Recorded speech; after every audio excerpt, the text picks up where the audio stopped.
yeah, baby. Oh yeah, oh yes, I like that. She's a bad girl, land of the free.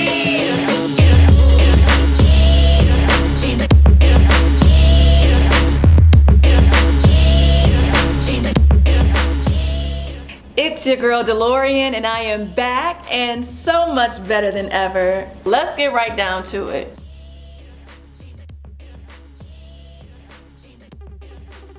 I will be 30 soon and have been with my childhood sweetheart on and off since the age of 15. Now, she said when they were 18, they broke up. Mainly because he did not like nor approve of the way that she handled her dealings with the family. Now, she gave an example like, she would be afraid to hold hands in front of the family, afraid of the parents' opinions of them, and I guess this really got to him, so they ended up breaking up when they were 18. Now, she said this already contributed to her low self-esteem, so that's important to know. Now, time goes on, and okay, they've broken up, and she starts dating a new guy. Now, the old guy gets upset, he doesn't like this, and she ends it with the new guy, and they start seeing each other, but not officially committed. So they get, back in each other's lives. She said they were inseparable and everything was cool, but there wasn't a commitment. So he went away for some job training. And while he was away, he started seeing other women, and this hurt her. She was very upset. She talked to him about it, let him know she was upset, she was jealous, and then she eventually just brushed it off because, hey, we're not together, so what can I do? He's not officially my man anymore. Then life keeps moving, and now she goes away for a job opportunity, but she wasn't so far away from him that she couldn't come back home and commute on the weekends to see him, right? Now, she's 21 years old at the time she gets her own apartment when she comes back home. Now, he moves in with her in this apartment. She wanted a relationship, and he did not. So they entered an open relationship. So his thing was, I'm not going anywhere, you're not going anywhere, why do we need to be exclusive? And this bothered her, of course. And she said she did talk to people during this time just to get her attention off of him.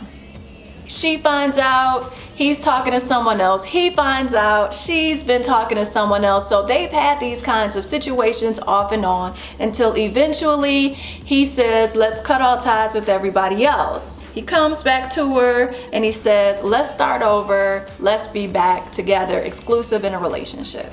So they get back together. Every time we'd clash, he'd really come down on me. He'd sometimes say things that had me feeling like maybe he's not happy to be with me. Maybe that's why he got depressed this year, why he hasn't married me. Does he miss one of these other girls that he used to talk to? In 2013, I started attending a local fitness center, met a personal trainer. They started talking and texting, and she was attracted to him. Nothing happened physically, but it did emotionally. After 3 weeks, I finally confessed, and when I confessed, I said to my boyfriend, fight for me. Why this came out, I don't know. Maybe I wanted him to finally prove that he wanted me once and for all. Who knows? But fought for me he did. I eventually cut all ties off with this guy. So, for the last 2 years, it's just been me and my boyfriend, trying to make things work. We're still clashing over how I deal with my family. He gets to a point where he finally comes to me in July of 2015 and suggests that we go our separate ways. But then, of course, we ended up talking it out and decided we're gonna try once again to make it work. But now I'm at a point where I don't know if I want to. Not because I don't love him, but because I feel that I need space now at 30 to figure things out. Figure out if we should be together. Fully blossom into the woman I need to be without his voice in my ear. And I know he needs time to figure out his own self too, although he claims he knows who he is. So now it's 2016. I am the one suggesting we go our separate ways, and he doesn't want to. He says if I leave, that's it. Then he tries to convince me to just listen to everything he says, and he feels he knows the best way to go about things now.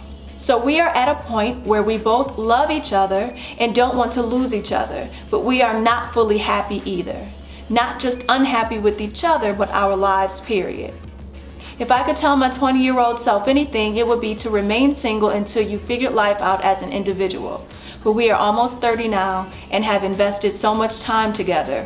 What does one do at this point? Baby, I have an answer for you and a very strong opinion. So let's get into it. Why don't we? In my humble opinion, I'm going to start by saying, leave. If you don't know who you are, it is very difficult to choose the right life mate for yourself. And this man may be the right life mate for you, but you're not so sure right now. So you will be doing yourself and your boyfriend a disservice by continuing on in this relationship and not being absolutely certain that this is the person for you. I know when I'm blessed to be in a relationship, I want my boyfriend or the man that I'm going to commit to have lived enough life where he absolutely knows that's the right woman for me. There's no if, no ands, or no buts about it. And I'm sure that's how you want to feel. You want to know that you know that you know that the man you're committed to is sure and certain that you're the right woman for him. Not just because you guys have things in common or you like to laugh at the same things or like the same music or the same movies, but because he knows who he is. And he knows that you're a woman who compliments him for where he is now, but also for where he's going in the future. See, a lot of times we enter relationships based off of who we are in the moment, but not also taking into account who we're going to be in the future. Now, you and your boyfriend got together when you were kids, based off of who you were back then, based off of similarities with upbringing and family situations. And so you had a common ground. And as you grew together, you went through growing pains together. He met people, you met people. You were committed, then you weren't committed. He went away for a job, then you went away for a job. He met someone, then you met someone. Up and down, up and down. What's happening, in my opinion, is everything that you would experience through life as a single person, typically, you guys have experienced it with each other. You've had to experience the growing pains with this person. So if I'm single and I'm 23 and I meet a guy when I go off for a job, that doesn't affect anyone but me. But if I'm in a relationship or if I'm in love with someone, then it affects the person, because now I'm going to act differently, because now you're not going to hear from me as frequently, because now my behavior is going to change. And that's exactly what you two experienced. You experienced these growing pains together while not having time nor the opportunity to really grow individually on your own. And it is my belief that every person needs to experience some alone time as an adult. You need to know that you know that you know that you know who you are, you know what you want out of life, you know where you're going, and you know how you're gonna get there. Until you know those things, you don't know who is the right match for you.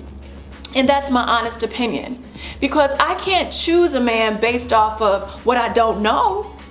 So if I don't know what my purpose is, if I don't know where I'm going in life, if I don't know what brings me joy, what makes me happy, if I don't know how to make myself happy, how can I instruct a man in making me happy? How can I instruct a man in what my standards are if I haven't created them for myself? See, you've created standards for yourself based off of the opinion of this man.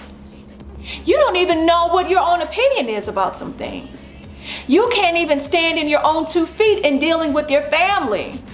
You can't even stand on your own 2 feet in whether or not you should be in a relationship, honey, because you've been tied to this man for half of your life, more than half of your life. You got to be a strong woman. And in order to get there, you have to know how to make decisions for yourself, and you have to be strong and certain in those bad boys so that nobody can come around and make you sway in your positioning. Certainly not in life, and definitely not in love. If you can't stand on your own 2 feet and decide how you're going to handle a situation with your family, How can you stand on your own 2 feet and decide how you're gonna buy a home, and decide how you're gonna handle a marriage, and decide how you're gonna raise your children? If you can't make these kinds of decisions on your own, how can you make the more permanent decisions on your own either? How can you do that? You need to get by yourself. You need some you time, honey. Back in the day when he first broke up with you, that already added to your already low self-esteem. So you already acknowledged that your self-esteem was not in a healthy state. We need time to work on that. And it's difficult to work on your self-esteem and to get it in a good, strong, healthy place if you're not exercising that muscle. And for all of your life, your self-esteem has been determined by your boyfriend. Because you said, his actions have dictated my thoughts about who I am, about if he wants to marry me, why he hasn't married me, why he's not taking care of me, if I'm not good enough, etc. So your thoughts and your opinions have been yo-yoed for the past 15 years based off of the decisions, the moods, and the emotions of this man. And that is not healthy. You've got to get by yourself, and you got to exercise your self-esteem, honey. You got to get by yourself and detox and find out what it is that you like, what it is that you believe, what it is that you want for yourself. That is the foundation. That is your core. Who are you? Because if you're disheveled, if you're double-minded, if you're unstable, guess what you're going to bring to a marriage? You're going to bring a disheveled, double-minded, unstable, insecure woman to the marriage. Because the marriage isn't going to fix anything. An omelet is only as good as the eggs in it. You've got to look deep inside of you and say, well, where am I emotionally? Where am I mentally? Where am I spiritually? Where am I physically? Do I like what I see when I look in the mirror? Where am I here? Am I in my purpose? Am I following my dreams and my goals? What am I doing with my life? You got to get to the very core of that thing before you can make any kind of decision regarding another man. And if you are not happy, which is what you said, we're not happy either, completely happy either. It's just been so much time invested. Well, it's better late than never. Why stay in a situation and you know you're not happy? But sometimes, as good old Fantasia says, sometimes you gotta lose to win again. And sometimes we have to course correct to get it right and to get back on the right path. And I think you need to course correct by taking some much needed you time and by taking the risk. And unfortunately, there is a risk of losing this person. But if you know the best thing for you is to get by yourself, to get yourself grounded and centered and figure out who you are as a person, you got to take that risk, because you got to look out for you. Because I'm going to tell you like this, men do what's best for them every time. And if that man wakes up one day and decides that he doesn't want to be with you, eventually he's not going to be with you. And I believe that as women, we do not put ourselves first enough. And now is the time for you to put yourself first, because he's going to do what's best for him and he's going to do what he wants to do. And you need to do the same. It's impossible for you to bring a broken woman to a relationship and expect a whole marriage. It's impossible for you to bring spoiled eggs to a cake and expect it to taste good. It's impossible. The quality of the ingredients will in time be revealed. And the quality of your relationship will be revealed by the brokenness in the two of you. And you want to be whole. You want to be a single, whole, complete woman who knows who you are, who's strong enough to hold yourself to a standard, baby girl. Because if you can't hold yourself to a standard, if you can't hold fast in your own decisions, in your own life course, you're not going to be able to withstand the seriousness and the permanence of a marriage. You're not going to be able to withstand. See, your happiness should not be dependent on the mood of another person. And that's what's happened here. You've conditioned yourself to equate your happiness with how you're being treated by him, and that's unhealthy. And that's why I believe seasons of singleness are vital and important to the growth of every woman, because in that season of singleness you develop patience. You understand who you are. You have time to be alone and time to discipline yourself. And so my moves are not dictated by what any man does or what he says. My moves are dictated by what's best for DeLaurian. And so because I've become disciplined in making career decisions, professional decisions, financial decisions, fashion decisions, hair decisions, traveling, fun decisions, I've become accustomed to making decisions based off of what's good for me and the standards that I've set for myself as a woman. So now, when I meet the right man for me, I understand how to keep him in line with the standards that I've set for myself. And not only that, he will see the standards that I've set for myself as well. So you can't set a standard, and you can't hold a man to a standard if you don't have one for yourself. How many women do you need to talk about the draws before you know you can do it? Most of y'all been running around here going through women for 30 years, and you wonder why your life is where it is. Because you're making dumb decisions. It's time out.